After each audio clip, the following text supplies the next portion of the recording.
Senate Dems brace to vote for a bill they hate, to block Elon Musk. Senate Democrats appear poised to vote for a spending bill they hate to avoid a worse fate, allowing a government shutdown that could enable President Donald Trump and Elon Musk to make deeper cuts to federal agencies. The announcement late Thursday by Senate Minority Leader Chuck Schumer that he would support the House GOP's 7-month stopgap measure was an acknowledgement that Democrats have little choice if they want to avoid empowering Musk's Department of Government Efficiency initiative to unilaterally halt more federal programs under the cover of a shutdown. The Democrats have A or B: keep the government open or yield the authority to the president, Senator Markwayne Mullin, Republican Oklahoma, a Trump ally who speaks frequently with White House officials, said in an interview.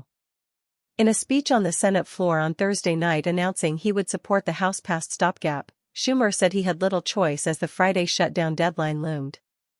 Musk has already said he wants a shutdown, and public reporting has shown he is already making plans to expedite his destruction of key government programs and services, said Schumer. A shutdown would give Donald Trump the keys to the city, the state, and the country. The White House would not telegraph its shutdown plans, including whether it would unilaterally halt federal programs and furlough workers. Nor would it detail the work DOJ could undertake if most of the federal government were non-operational. But on Capitol Hill, Republican lawmakers were saying the quiet part out loud, by opposing the GOP's funding plan in protest of Trump's dismantling of. "We're cutting employees right now, because we're trying to save costs," Mullin continued.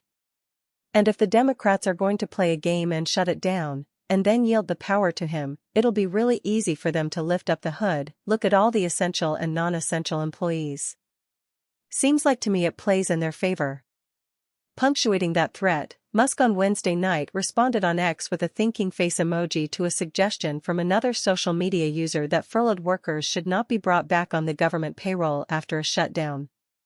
Handing Trump the power to decide what parts of the federal government are essential has been high on the list of risks Senate Democrats have been weighing. They essentially face a lose-lose choice between letting federal funding lapse and advancing a funding bill that cuts non-defense programs by about $13 billion while giving Trump leeway to shift federal money. Both outcomes are the opposite of what Democrats tried to achieve during weeks of bipartisan funding negotiations, where they fought unsuccessfully for language to block Trump from halting spending Congress already approved and firing tens of thousands of federal workers. Now Democratic senators worry that Trump and Musk could use a shutdown to fire more government employees, including military veterans, and shutter some agencies indefinitely. At one point during a closed-door lunch meeting Thursday, Democratic Senator Kirsten Gillibrand of New York warned her colleagues of serious harm if federal funding were to lapse and that this will not be a normal shutdown, raising her voice so loud that her comments were audible outside the room. "We could see more veterans lose their jobs.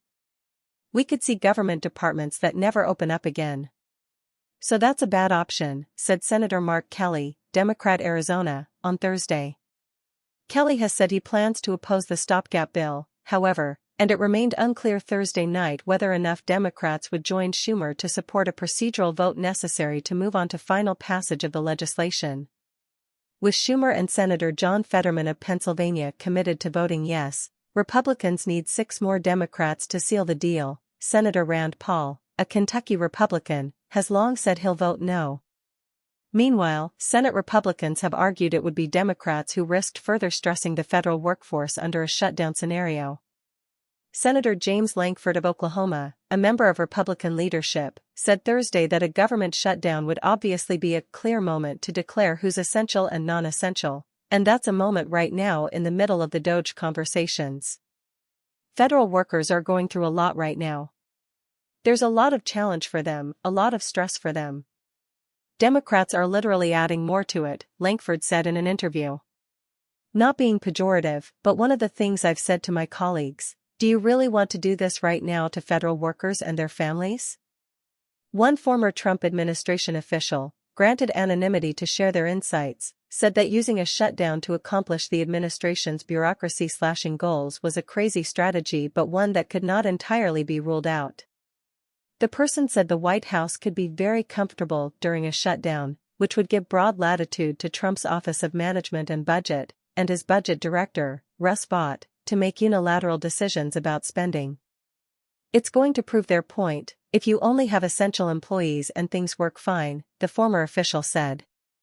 You could have a painless shutdown and prove a metaphorical point that we need less government. Republicans have been preparing to lay blame for a potential shutdown at Democrats' feet. Trump himself insisted to reporters Thursday that a shutdown would not be Republicans' fault, especially after he personally lobbied members of the conservative House Freedom Caucus to vote to keep federal programs afloat. People were amazed that the Republicans were able to vote in unison like that, so strongly, Trump said.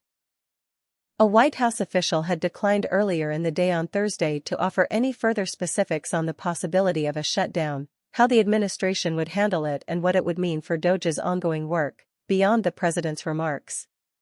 But past examples hinted at the authority the administration believes it has during a shutdown.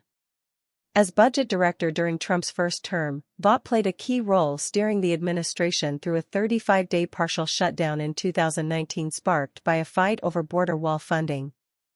During that shutdown, federal agencies used creative approaches to mitigate some of the public backlash.